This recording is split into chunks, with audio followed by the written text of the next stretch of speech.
Los primeros rayos del sol se filtraban tímidamente a través de las ramas de la gran palmera, que se erguía como un monumento de esperanza en medio del desierto. Era bajo esta palmera, entre Ramá y Betel, donde yo, Débora, pasaba mis días, impartiendo justicia y ofreciendo consejo a los israelitas que venían de todas partes buscando dirección. El aire fresco de la mañana traía consigo un susurro de promesas divinas, y el murmullo del viento parecía mezclarse con las plegarias de nuestro pueblo. En esos tiempos oscuros, la nación de Israel vivía bajo la opresión del rey Javín de Canaán y su despiadado comandante, Sísara. Sabía que el Señor tenía un plan para nosotros. Con una fe inquebrantable, me preparé para la misión que Dios había puesto en mis manos. Mi nombre es Débora, la jueza valiente, y esta es mi historia. Nací en una época en que Israel estaba sumido en la opresión y el caos. Este período de oscuridad fue el resultado directo de la desobediencia y el abandono del pacto con Dios por parte de nuestro pueblo. Israel había comenzado a adorar a dioses extranjeros y a participar en prácticas paganas, olvidando las leyes y los mandamientos del Señor. Como resultado, Dios permitió que nuestros enemigos, los cananeos, nos oprimieran como castigo y para llamarnos al arrepentimiento. Los caminos eran inseguros, y las aldeas vivían bajo constante amenaza de saqueos. Los comerciantes evitaban las rutas principales, temerosos de los ataques y emboscadas. Las familias se refugiaban en sus hogares, siempre en alerta, mientras los soldados de Javín patrullaban con arrogancia, extorsionando y aterrorizando a los israelitas. Las noches eran largas y silenciosas, interrumpidas solo por los ocasionales gritos de terror o el sonido de los cascos de los caballos de los opresores cananeos. Mi familia, devota del Señor, me enseñó a confiar en su sabiduría y a seguir sus mandamientos con fervor. Mi padre me contaba historias de los jueces anteriores y de cómo Dios había liberado a nuestro pueblo en el pasado. Estas historias encendieron en mí un profundo deseo de ver a Israel restaurado y libre. Recuerdo a mi madre tejiendo en las largas tardes, su voz suave cantando salmos de esperanza, mientras yo escuchaba atentamente, absorbiendo cada palabra. Mis días estaban llenos de aprendizaje y oración. Me sumergía en las Escrituras, buscando entender la voluntad de Dios para su pueblo. Sentía una llamada especial en mi corazón, una voz que me instaba a hacer una luz en medio de la oscuridad que envolvía a Israel. Mi fe se fortalecía con cada palabra de las Escrituras, y cada día sentía que el Señor me preparaba para algo grande. A medida que crecí, la reputación de mi sabiduría se extendió por toda la región. La gente venía de todas partes para escuchar mis consejos y recibir justicia bajo la sombra de la palmera que se convirtió en mi tribunal. Allí, entre Ramá y Betel, impartía juicios y resolvía disputas, guiada por la sabiduría que el Señor me otorgaba. Mis días estaban llenos de personas que buscaban solución a sus conflictos, desde disputas sobre tierras hasta problemas familiares. Escuchaba cada caso con atención, ofreciendo una perspectiva justa y equilibrada, siempre buscando la guía del Señor en cada decisión. Un día, el Señor me habló con claridad. Me reveló que había llegado el momento de liberar a Israel de la opresión cananea. Llamé a Barak, hijo de Abinoam, y le transmití el mandato del Señor. Reúne un ejército en el monte Tabor. Yo atraeré a Sísara, el comandante del ejército de Javín, con sus carros y tropas al río Sison, y lo entregaré en tus manos. Barak, aunque valiente, tenía dudas. Me dijo, si tú vienes conmigo, iré, pero si no vienes conmigo, no iré. Su temor reflejaba la desesperación de nuestro pueblo, pero también su fe en mi liderazgo. Acepté acompañarlo, asegurándole que el Señor nos daría la victoria, aunque la gloria no sería para él, sino para una mujer. Juntos, reunimos a 10,000 hombres de Neftalí y Zabulón y marchamos hacia el monte Tabor. La noticia de nuestra movilización llegó a Sísara, quien reunió sus 900 carros de hierro y todo su ejército. La tensión aumentaba mientras nos preparábamos para el enfrentamiento. Recuerdo cómo oré fervientemente al Señor, pidiendo su guía y protección. La noche antes de la batalla, el campamento estaba en silencio. Los hombres estaban nerviosos, pero mi presencia les daba valor. Caminé entre ellos, ofreciendo palabras de ánimo y recordándoles que el Señor estaba con nosotros. Sentía el viento en mi rostro y el olor de la tierra húmeda bajo mis pies, un recordatorio de la creación de Dios que nos rodeaba. Los soldados se preparaban en silencio, afinando sus armas y revisando sus armaduras. Las caras de los hombres reflejaban una mezcla de miedo y determinación. Sus manos temblaban ligeramente mientras ajustaban los últimos detalles antes del amanecer. El cielo estaba despejado y la luna iluminaba tenuemente el campamento, creando sombras alargadas que danzaban con cada movimiento. Al amanecer, el Señor me dio la señal. Dije a Barak: «Levántate, hoy es el día en que el Señor entregará a Sísara en tus manos. ¿No ha salido el Señor delante de ti?». Con esa convicción, Barak y su ejército descendieron del monte Tabor hacia el valle. El Señor confundió a Sísara y a su ejército. Las lluvias torrenciales hicieron que el río Cisón se desbordara, empantanando los carros de hierro y sembrando el caos entre los soldados cananeos. Barak y sus hombres aprovecharon la ventaja, persiguiendo y derrotando a Sísara y a su ejército. El campo de batalla estaba lleno de gritos y el sonido del metal chocando contra metal. Podía ver a Barak liderando a sus hombres con valentía, su espada brillando bajo el sol mientras avanzaban contra el enemigo. Sísara, viendo su derrota, abandonó su carro y huyó a pie. Encontró refugio en la tienda de Jael, esposa de Heber el Ceneo. Heber el Ceneo había roto su alianza con los cananeos y se había unido a Israel en secreto. Aunque Heber no buscaba la gloria, su valentía y sabiduría fueron esenciales para nuestra victoria.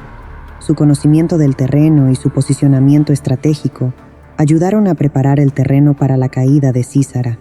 En silencio, Heber trabajó para asegurar la victoria de Israel, demostrando que la fidelidad a Dios y a su pueblo puede tomar muchas formas. Jael lo acogió y con astucia y valentía lo mató mientras dormía, cumpliendo así la profecía de que una mujer recibiría la gloria de la victoria. Con la muerte de Sísara, la opresión de Jabín sobre Israel comenzó a desmoronarse. Nuestro pueblo celebró la liberación con cánticos y danzas, y yo compuse un cántico de victoria, recordando la fidelidad del Señor y el valor de los guerreros de Israel. Las calles de las aldeas se llenaron de alegría, y el sonido de la música resonaba en cada rincón. Las mujeres cantaban y bailaban, sus vestiduras ondeando al ritmo de la música, mientras los niños corrían y jugaban sin temor. La victoria sobre Sísara fue una señal de la mano poderosa de Dios sobre Israel. La atmósfera de celebración impregnaba el aire, un testimonio de la fidelidad de Dios y del poder de la unidad bajo su guía. Durante 40 años, Israel vivió en paz bajo mi liderazgo. Continué impartiendo justicia y guiando al pueblo en el camino de la rectitud. Mi vida fue dedicada a servir al Señor y a mi nación, asegurando que nuestra adoración y fidelidad a Dios nunca flaquearan. Establecí escuelas para enseñar las leyes del Señor y promulgué reformas para erradicar la idolatría y las injusticias. Mi esposo, Lapidot, me apoyó en todo momento, y juntos trabajamos para fortalecer la fe y la moral de nuestro pueblo. Lapidot, un hombre de gran devoción, estaba siempre a mi lado, ofreciendo su sabiduría y consejo en momentos de incertidumbre. Su amor por Dios y por nuestro pueblo fue una fuente constante de fortaleza para mí. Recuerdo las tardes que pasaba enseñando a los niños sobre las leyes de Dios, viendo sus ojos brillar con curiosidad y esperanza. Las mujeres de Israel se unieron para tejer mantos y preparar alimentos, fortaleciendo nuestra comunidad y asegurando que nadie pasara hambre. También, a lo largo de estos años, me aseguré de que la memoria de nuestras victorias y de las enseñanzas de Dios se transmitieran de generación en generación. Se levantaron monumentos y se escribieron pergaminos para que la historia de cómo Dios nos liberó de la opresión cananea no fuera olvidada. Enseñé a los líderes locales a gobernar con justicia y compasión, inspirándolos a buscar siempre la guía del Señor en todas sus decisiones. Había figuras clave en este proceso, personajes cuya contribución fue vital, aunque poco conocida. Además de Heber el Ceneo y mi esposo Lapidot, Los ancianos y líderes locales desempeñaron roles cruciales en mantener la cohesión y la moral del pueblo. Estos hombres y mujeres se aseguraron de que las enseñanzas y leyes del Señor se transmitieran de generación en generación, y su trabajo silencioso y constante fue la columna vertebral de nuestra sociedad. En los días de festividades y reuniones, compartía relatos de nuestras victorias y recordaba a la gente el poder de Dios y su amor por nosotros. Los ancianos narraban a los jóvenes cómo el Señor había respondido a nuestras oraciones y había guiado nuestros pasos. Estas historias fortalecían nuestra fe y nos unían como nación, recordándonos siempre que nuestra fortaleza provenía del Señor. A medida que envejecía, veía con satisfacción cómo Israel prosperaba bajo la mano protectora del Señor. Mi rol como jueza y profetisa fue un llamado divino que acepté con humildad y gratitud. A lo largo de mi vida, he aprendido que la verdadera fortaleza y liderazgo vienen de la fidelidad a Dios y de servir a los demás con amor y justicia. Pasaba mis últimos años escribiendo mis memorias y reflexionando sobre todas las maravillas que el Señor había hecho por nosotros. A menudo me sentaba bajo la palmera que había sido mi tribunal, recordando los días de mi juventud y la manera en que el Señor había guiado cada uno de mis pasos. Sentía una profunda paz al saber que había cumplido con el propósito que Dios me había encomendado. Los niños venían a escuchar mis historias, y yo les hablaba de la grandeza de Dios y de cómo Él siempre está con nosotros, incluso en los momentos más oscuros. Mis palabras eran un legado para las generaciones futuras, un recordatorio de que nuestra verdadera fuerza y esperanza siempre están en el Señor. Cuando miro hacia atrás en mi vida, veo un tapiz tejido por la mano de Dios. Desde mi niñez, sentí su llamado y su presencia guiándome. La batalla en el río Sison no fue solo una victoria militar, sino un recordatorio de que Dios siempre está con nosotros, luchando nuestras batallas. Las enseñanzas y juicios que impartí fueron inspirados por su sabiduría, y cada decisión que tomé fue para glorificar su nombre. La paz y prosperidad que disfrutamos durante mi tiempo como jueza son testimonio de lo que Dios puede hacer cuando un pueblo se vuelve a Él con todo su corazón. Espero que las futuras generaciones de Israel siempre recuerden que nuestra verdadera fortaleza y salvación provienen del Señor, que sigamos caminando en sus caminos, confiando en su guía y buscando su justicia en todo lo que hacemos. Mi vida ha sido un viaje de fe, marcado por desafíos y triunfos. He visto cómo el Señor transforma la debilidad en fortaleza, la duda en fe y la opresión en liberación. Que mi historia sirva de inspiración para todos aquellos que buscan caminar con Dios, recordando siempre que Él es nuestro guía, nuestro protector y nuestra esperanza eterna. A lo largo de mis años, he visto cómo la mano de Dios trabaja de maneras misteriosas y poderosas. He aprendido que, aunque los desafíos sean grandes y las pruebas difíciles, la fidelidad al Señor y la confianza en su plan siempre nos llevarán a la victoria. Cada batalla, cada decisión y cada momento de mi vida ha sido una oportunidad para ver la gloria de Dios manifestarse. Recuerdo claramente la primera vez que sentí el llamado de Dios. Estaba orando en la quietud de la madrugada cuando una voz suave pero firme me habló en lo más profundo de mi ser. Débora, te he elegido para ser mi instrumento de justicia y liberación para mi pueblo. Esas palabras resonaron en mi corazón, llenándome de una paz y determinación que nunca antes había conocido. Supe en ese instante que mi vida tenía un propósito mayor y que el Señor estaba conmigo en cada paso del camino. Mi vida es un testimonio de la bondad y fidelidad de Dios. Desde mi juventud, cuando aprendí los caminos del Señor, hasta mi liderazgo como jueza y profetisa de Israel, cada momento ha sido una oportunidad para glorificar su nombre.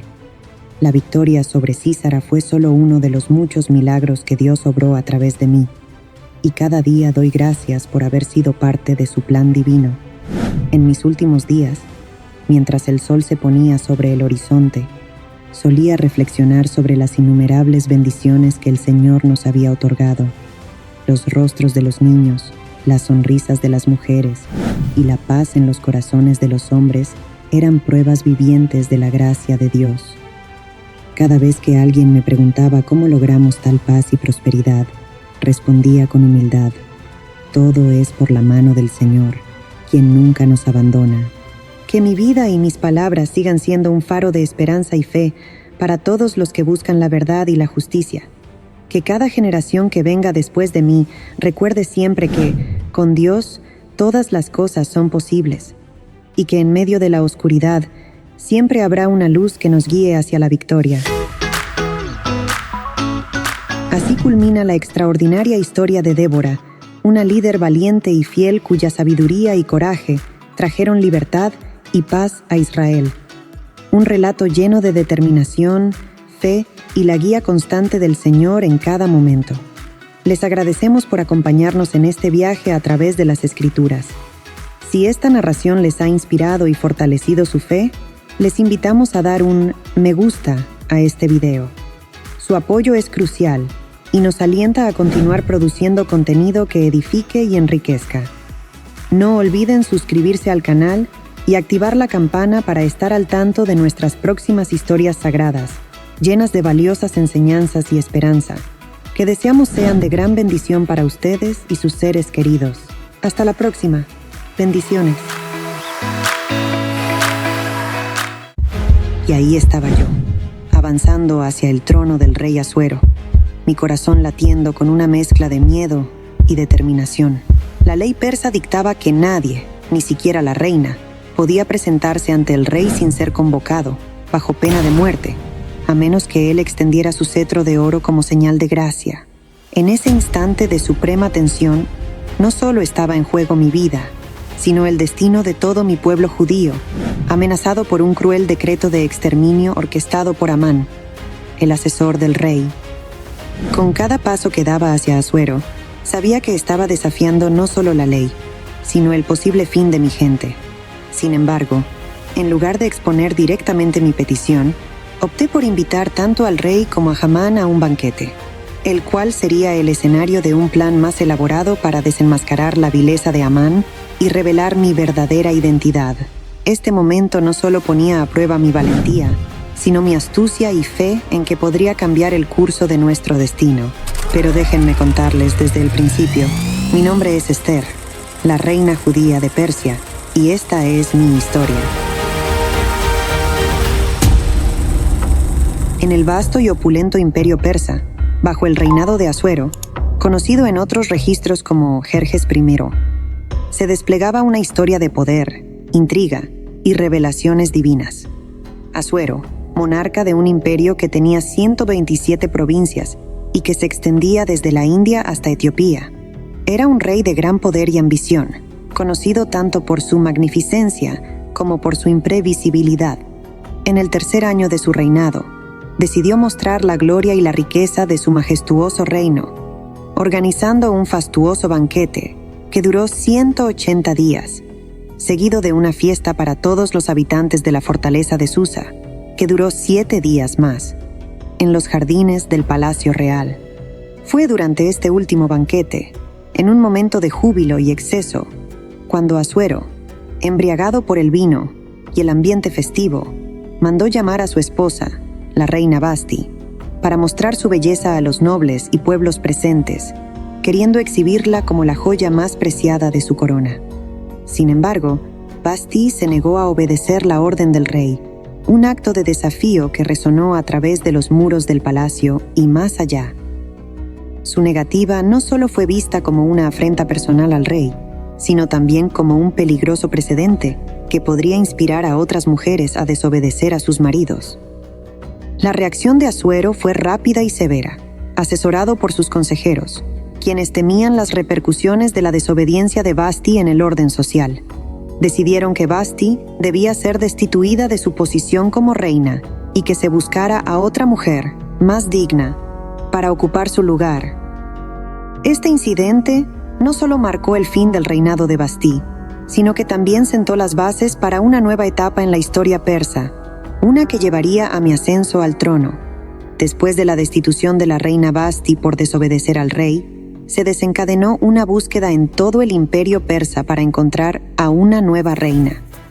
Asuero, cuyo gobierno se extendía desde la India hasta Etiopía, deseaba que su nueva consorte no solo poseyera una belleza excepcional, sino que también pudiera llevar con gracia y dignidad el título de reina de Persia.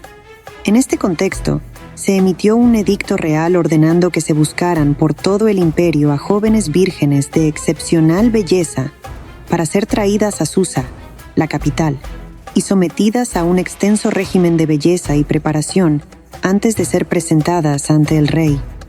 Esta búsqueda no solo era un espectáculo de magnitud y opulencia, sino también una demostración del poder y la riqueza del imperio persa, capaz de movilizar recursos enormes para cumplir los deseos de su monarca. Fue en este punto que mi vida tomó un giro inesperado. Yo, Esther, una joven judía huérfana criada por mi primo Mardoqueo, me encontré entre las seleccionadas para esta búsqueda real. Mi inclusión en este proceso no fue algo que buscáramos.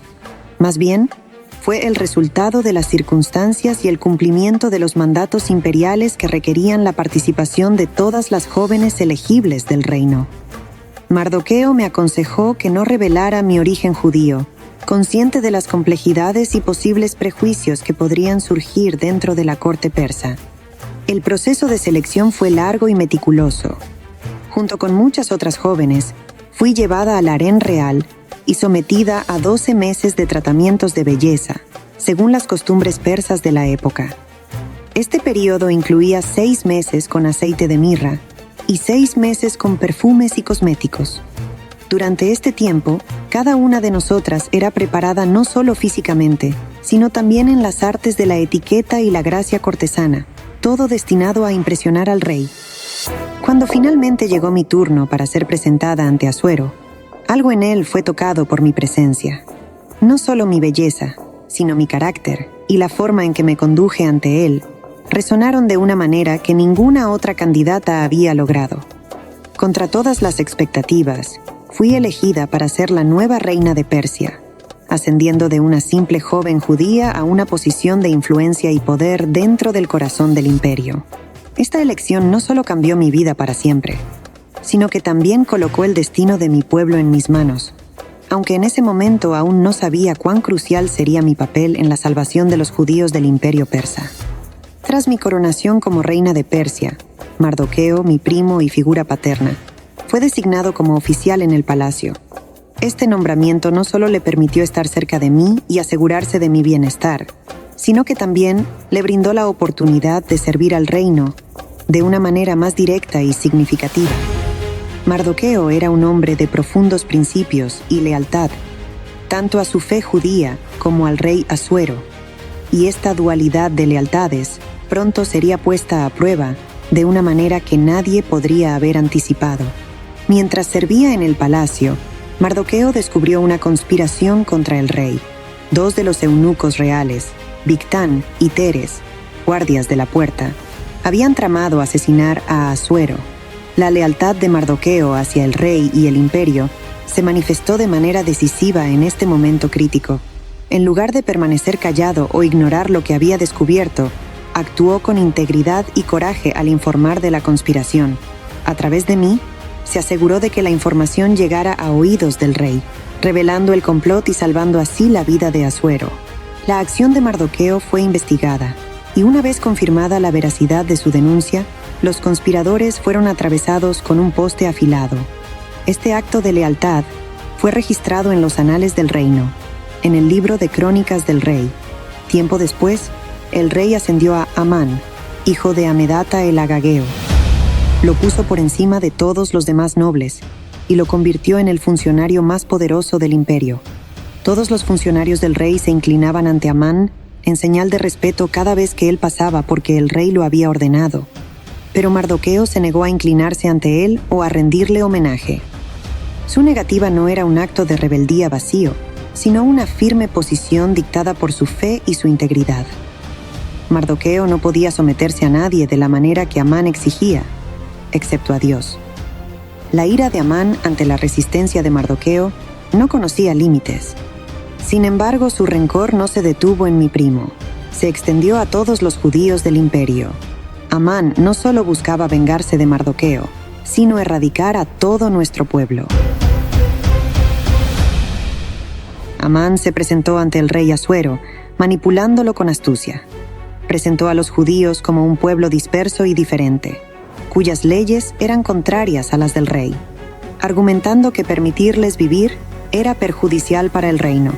Sin revelar su motivación personal o el específico grupo étnico al que se refería, solicitó permiso para escribir un edicto que ordenara su destrucción. Ofreció, además, una enorme suma de dinero al Tesoro Real para cubrir cualquier pérdida económica que el exterminio pudiera ocasionar, demostrando hasta qué punto estaba dispuesto a ir para satisfacer su venganza. El rey, confiando en Amán y sin una comprensión completa de las consecuencias de tal acto, le dio su anillo de sello, otorgándole autoridad para redactar el edicto como lo viera conveniente, instruyendo a los pueblos y provincias a destruir, matar y aniquilar a todos los judíos jóvenes y ancianos, niños y mujeres, en un solo día, y a saquear sus posesiones.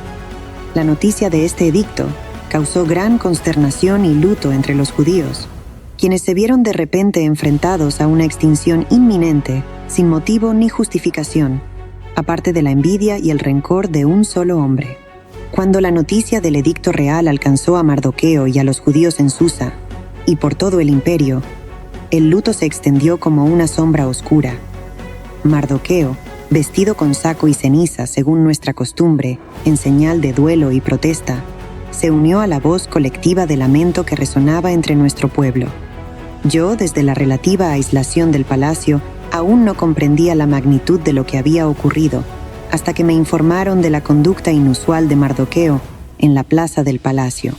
Inmediatamente envié ropa para reemplazar su saco, sin entender completamente la causa de su aflicción. Sin embargo, Mardoqueo rechazó mi gesto, enviándome a cambio una copia del edicto y explicando la gravedad de la situación. También me instó a que intercediera ante el rey, a pesar de los grandes riesgos que ello implicaba.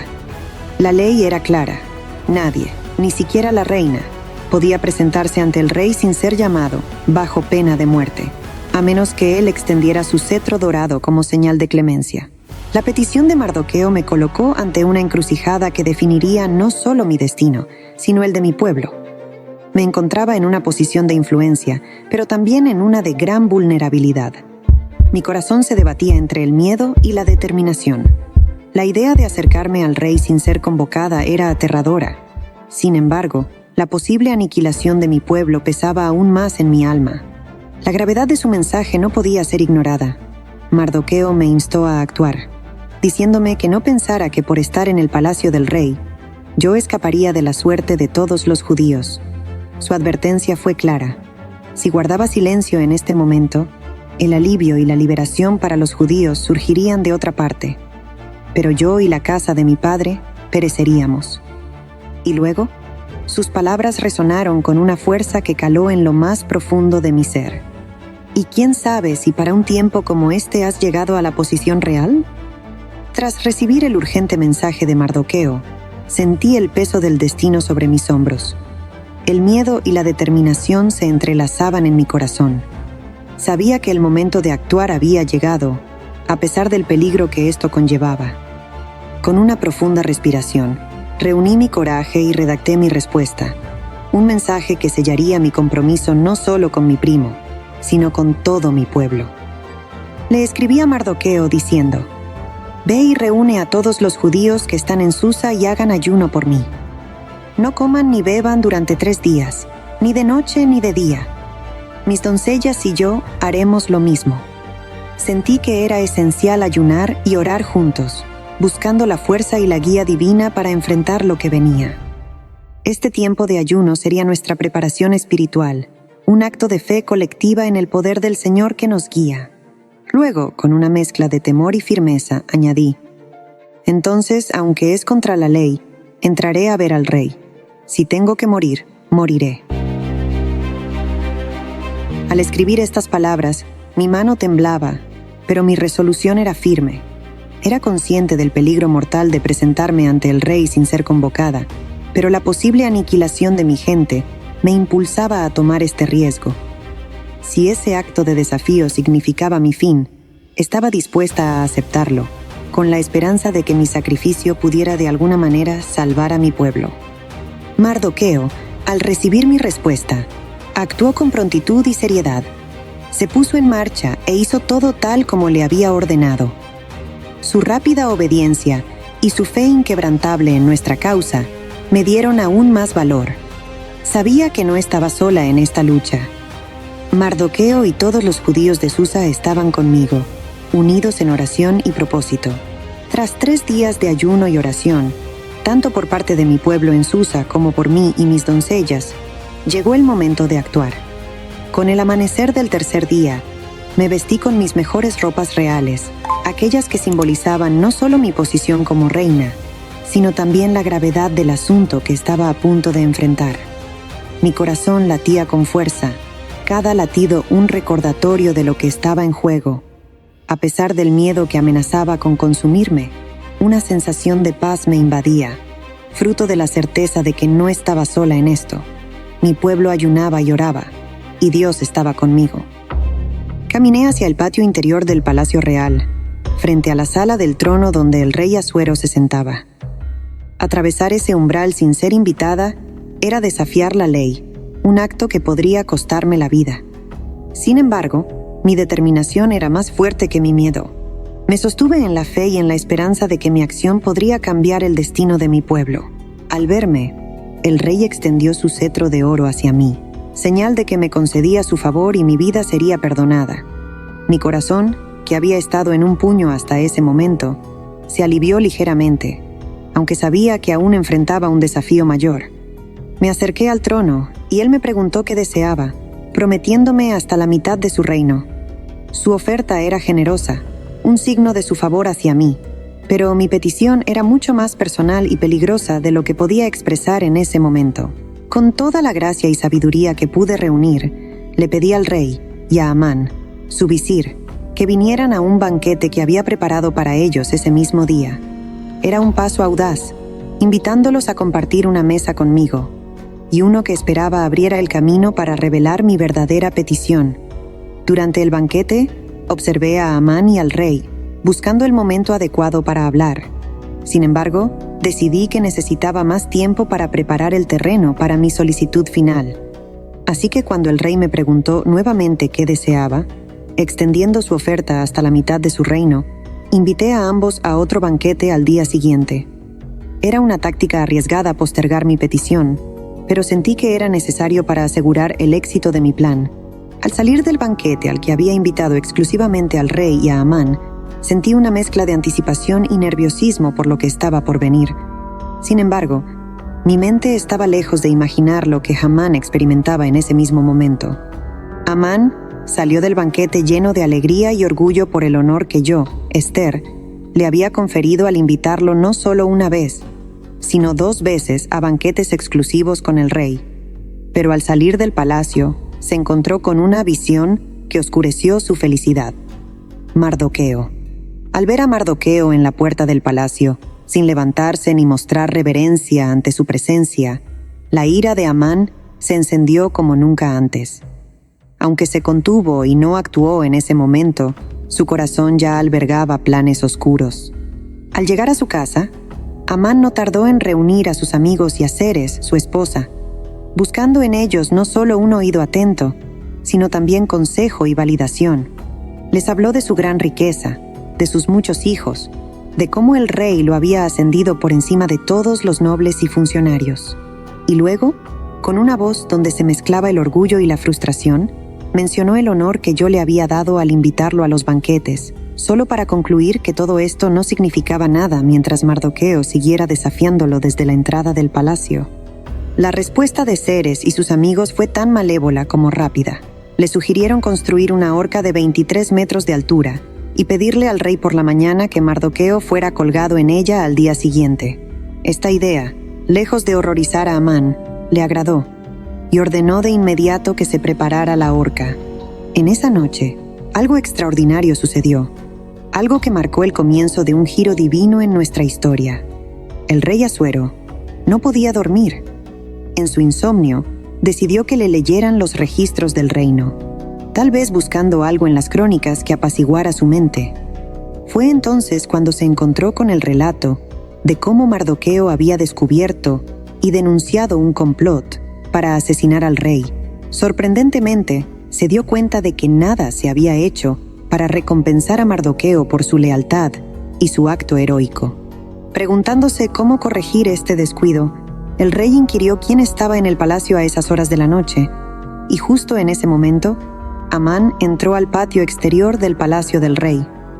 Había venido temprano para pedirle al rey que colgara a Mardoqueo en el poste que había preparado. Sin embargo, antes de que Amán pudiera hacer su petición, el rey le preguntó qué debería hacerse por el hombre a quien el rey deseaba honrar. Amán, pensando en su arrogancia que el rey hablaba de honrarlo a él, propuso un homenaje grandioso: vestir al hombre con ropas reales, colocarle una corona real en la cabeza, montarlo en un caballo real que el rey había montado, y hacer que uno de los nobles más altos del rey lo guiara por las calles de la ciudad, proclamando delante de él: así se hace al hombre a quien el rey desea honrar.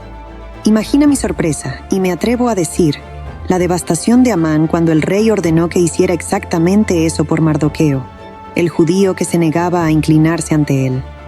Amán tuvo que obedecer, llevando a Mardoqueo por las calles, proclamando el honor que el rey le confería, un acto de humillación pública para Amán, pero de vindicación para Mardoqueo, y una señal de cambio de viento para nuestro pueblo. Este giro de los acontecimientos fue sin duda la mano de la providencia divina trabajando detrás de escena, poniendo las piezas en su lugar para la salvación de mi pueblo. Durante el segundo banquete, mientras los platos se servían y el vino fluía, el rey Asuero, con una mirada que denotaba tanto interés como afecto, se inclinó hacia mí. «Reina Esther», comenzó, su voz llena de una mezcla de curiosidad y generosidad. «¿Cuál es tu petición? Será concedida. ¿Cuál es tu deseo? Hasta la mitad del reino te será otorgado». El momento había llegado, el punto de inflexión para el que había estado preparándome. Mi corazón latía con fuerza, consciente de la gravedad de mis próximas palabras. Respiré hondo, buscando en mi interior la fuerza para pronunciar las palabras que podrían cambiar nuestro destino. «Si he hallado gracia ante tus ojos, oh rey, y si al rey le parece bien», comencé, mi voz firme pero cargada de emoción. «Concede mi vida como mi petición y la de mi pueblo como mi deseo». Pude ver la sorpresa en los ojos del rey, una mezcla de confusión y preocupación, porque hemos sido vendidos, yo y mi pueblo, para ser destruidos, asesinados y aniquilados. Si tan solo hubiéramos sido vendidos como esclavos, me habría quedado en silencio, porque tal adversidad no justificaría molestar al rey. El rey se tensó, su semblante cambió de la sorpresa a la ira, una tormenta oscureciendo sus ojos. ¿Quién es él? ¿Dónde está el hombre que se ha atrevido a hacer tal cosa? La furia en su voz llenó la sala, un presagio de la tormenta que estaba por desatarse. Con el corazón golpeando en mi pecho, sabía que este era el momento de revelar la verdad. «Un adversario y enemigo, este malvado Amán», declaré, apuntando hacia él mientras se encogía en su asiento, pálido y visiblemente aterrado. Amán me miró, luego al rey y de nuevo a mí, comprendiendo que mis palabras acababan de determinar su suerte. El rey se levantó en un arrebato, saliendo al jardín del palacio para procesar la traición que había florecido bajo su propio techo. Amán, desesperado y temiendo por su vida, se arrodilló ante mí, suplicando clemencia. En su pánico, se precipitó hacia mí justo cuando el rey regresaba, interpretando su acción como un ataque a su reina. «¿Acaso intentará forzar a la reina en mi propia casa delante de mis ojos?», exclamó el rey. Y antes de que pudieran pasar más palabras, uno de los eunucos presentes señaló la horca que Amán había erigido para Mardoqueo.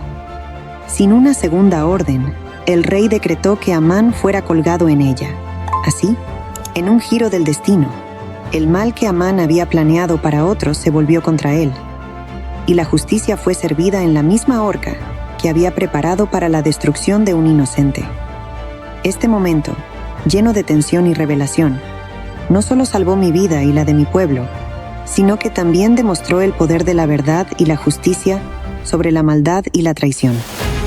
Después de la dramática caída de Amán, el rey Asuero me concedió las propiedades de Amán, el enemigo de los judíos.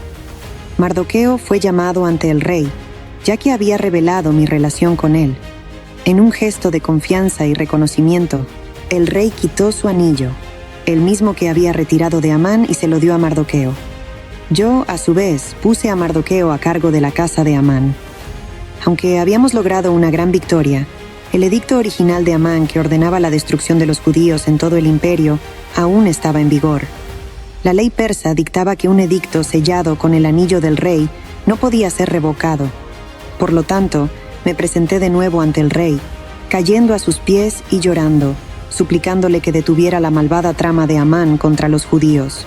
Le rogué con todo mi ser que emitiera un nuevo decreto que contrarrestara el plan de exterminio. El rey extendió su cetro hacia mí, un signo de su favor y permiso para hablar. Luego, me autorizó a escribir, junto con Mardoqueo, un nuevo edicto en nombre del rey, sellado con su anillo, para proteger a los judíos de sus enemigos. Mardoqueo y yo nos movilizamos rápidamente. El nuevo edicto permitía a los judíos en todas las ciudades defenderse, reunir y destruir a cualquier fuerza armada de cualquier provincia que pudiera atacarlos, incluyendo a sus mujeres y niños, y saquear sus bienes. El 25 de junio, el edicto fue escrito y enviado por mensajeros montados en caballos rápidos. Se enviaron copias del decreto a todas las provincias del reino, en cada idioma y escritura, para asegurar que todos los judíos estuvieran preparados para el día designado para defenderse contra sus enemigos. Mardoqueo salió de la presencia del rey en vestiduras reales de azul y blanco, con una gran corona de oro y un manto de lino y púrpura, símbolo de su alta posición y del favor del rey. Por toda Susa hubo júbilo y alegría entre los judíos, con festividades y celebraciones. Por todo el imperio, en cada provincia y ciudad donde llegaba el edicto del rey, los judíos experimentaban alegría y alivio, celebraciones y festividades. Muchos de los habitantes del país se declararon judíos, pues el temor a los judíos había caído sobre ellos. Este cambio radical no solo salvó a mi pueblo de la destrucción, sino que también elevó nuestra posición en el imperio. La intervención, que comenzó con un acto de valentía y fe, culminó en una victoria monumental para los judíos, asegurando nuestra supervivencia y prosperidad en medio de circunstancias que parecían insuperables. Así que el 7 de marzo, los 2 decretos del rey entraron en vigencia. Ese día los enemigos de los judíos tenían la esperanza de dominarlos, pero ocurrió todo lo contrario. Fueron los judíos quienes dominaron a sus enemigos. Los judíos se reunieron en sus ciudades por todo el imperio de Asuero para atacar a aquellos que buscaban su mal. Con el nuevo edicto en mano, teníamos el derecho de defendernos, de luchar por nuestra supervivencia. El poder de Dios y el favor del rey estaba con nosotros, y nuestros enemigos cayeron ante nosotros. En Susa, la capital, la lucha fue intensa, y durante 2 días nos enfrentamos a aquellos que nos habían deseado mal. Entre ellos se encontraban los 10 hijos de Amán, enemigos acérrimos de nuestro pueblo, quienes fueron capturados y ejecutados. Cuando se le informó al rey sobre estos acontecimientos, me preguntó qué más deseaba, indicando su disposición a concederme aún más. Solicité que se permitiera a los judíos en Susa llevar a cabo un segundo día de defensa, al igual que se colgaran los cuerpos de los hijos de Amán en la horca, para mostrar a todos las consecuencias de conspirar contra nosotros. El rey accedió a mis peticiones. La victoria fue abrumadora. En total, nuestros enemigos cayeron por miles, pero no tocamos sus bienes, demostrando que nuestra lucha era solo por nuestra justicia y supervivencia, no por ganancia material.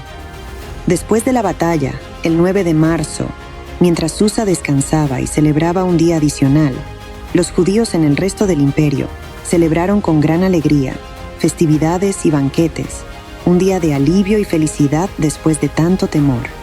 En reconocimiento de nuestra victoria y para conmemorar estos días de salvación y alegría, Mardoqueo y yo establecimos la celebración de Purim. Mandamos cartas a todos los judíos en las 127 provincias del reino de Asuero, instituyendo estos 2 días como una festividad anual, llena de regocijo y banquete. Un tiempo para enviar regalos de comida unos a otros y presentes a los pobres, asegurando que la memoria de nuestra liberación nunca se olvidara. Así se estableció Purim, una celebración de nuestra entrega de la aniquilación, marcada por la alegría y la solidaridad dentro de nuestra comunidad. Esta festividad no solo conmemora la valentía y la fe, sino también la importancia de la unidad y el apoyo mutuo. Desde entonces, generación tras generación, hemos celebrado Purim, recordando cómo la oscuridad se volvió luz y nuestro lamento en baile. Es un testimonio eterno del poder de la esperanza, la oración y la acción colectiva. Al final de mi historia, Mardoqueo, bajo el reinado del rey Asuero, se elevó a una posición de gran importancia. Como mi primo y protector, y ahora reconocido por el rey por su sabiduría y su lealtad al imperio, Mardoqueo se convirtió en el segundo después del rey. Su ascendencia no solo marcó un cambio significativo en nuestra fortuna, sino también en la de todos los judíos dentro del imperio. Mardoqueo, desde su posición de poder, trabajó incansablemente por el bienestar de su pueblo, buscando su prosperidad y seguridad. Su historia es una de triunfo, no solo personal sino colectivo, demostrando cómo la fe, la determinación y la justicia pueden prevalecer incluso en las circunstancias más adversas. Si esta historia de esperanza, fe y triunfo te ha inspirado, te invito a darle me gusta a este video. Suscríbete al canal Historias Sagradas para descubrir más relatos que han moldeado nuestras creencias y valores a través de los tiempos. Y no olvides dejar tus comentarios abajo. Me encantaría saber qué piensas sobre esta historia de valentía, astucia y la intervención divina en los momentos más críticos. Tu apoyo y tus pensamientos enriquecen nuestra comunidad y mantienen vivas estas historias sagradas.